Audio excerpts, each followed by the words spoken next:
About the topic of the day, which is, should the US and Cuba normalize their relations? Should we have normal relations with Cuba? The president made an announcement that he is starting this process. This question basically should be answered referring to the right principle, which is, what is the proper function of the government? It is to protect the individual rights of the citizens, and therefore all public policies should be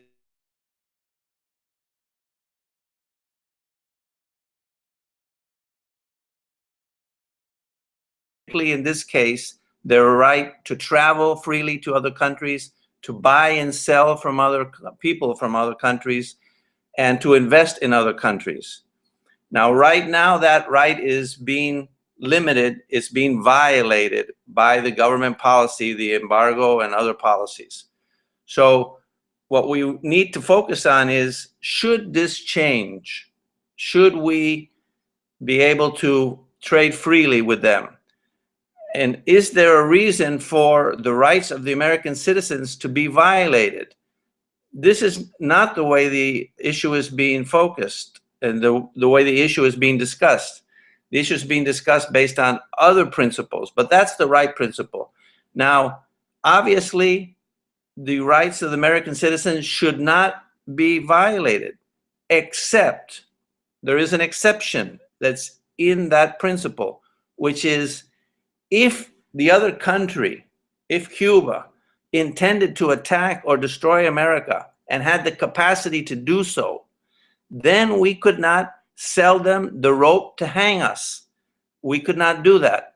But obviously, Cuba does not intend to attack America, does not have the capacity to attack America, and much less has a specific plan to do so.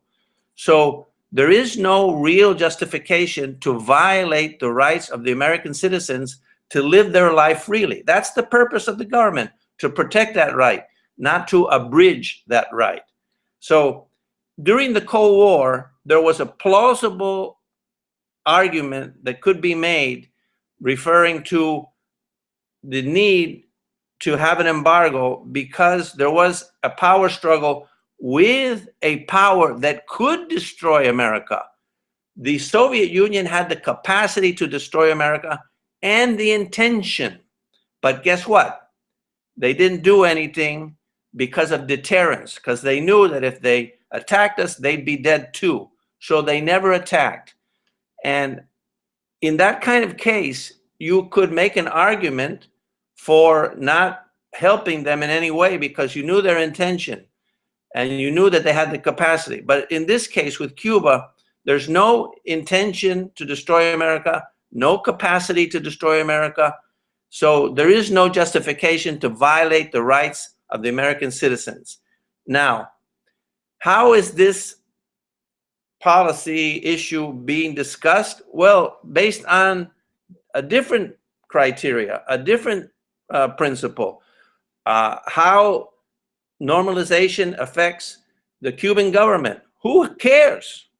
That's not the issue. How does it affect the Cuban people? That's a secondary issue. I think it affects them well, but people could disagree. Maybe the trade-off of their immediate benefits isn't good for whatever pressure you think you're putting on the government over there, which I don't think is a worthy or worthwhile principle either. The purpose of the United States is not to be involved in a struggle between tyranny and freedom and score points on the freedom side by penalizing those governments that are tyrannical like Cuba and treat their citizens horribly. That's not the purpose of the United States government. It should not be the purpose of the United States government. The purpose of the United States government should be simply to protect the rights of the American citizens. And they are being abridged right now. They're being violated. Based on what? No good reason. Because all these people that come on TV to condemn normalization do so focusing on the Cuban government, the Cuban people, or other things like that. Or like if America, like for example, Rubio said, if the Americans go there and they invest, then they'll be held hostage by the Cuban tyranny and government, they won't be willing to oppose it. That's their business. You're supposed to be a free enterprise person. If they want to take a chance and get ripped off in Cuba, that's their business. That's what freedom is all about. It's not about the government making these decisions, except when it comes to national defense. When we are under attack, under threat of attack, an imminent attack, then we aren't going to sell them the rope to hang us, as the proverbial capitalist story goes.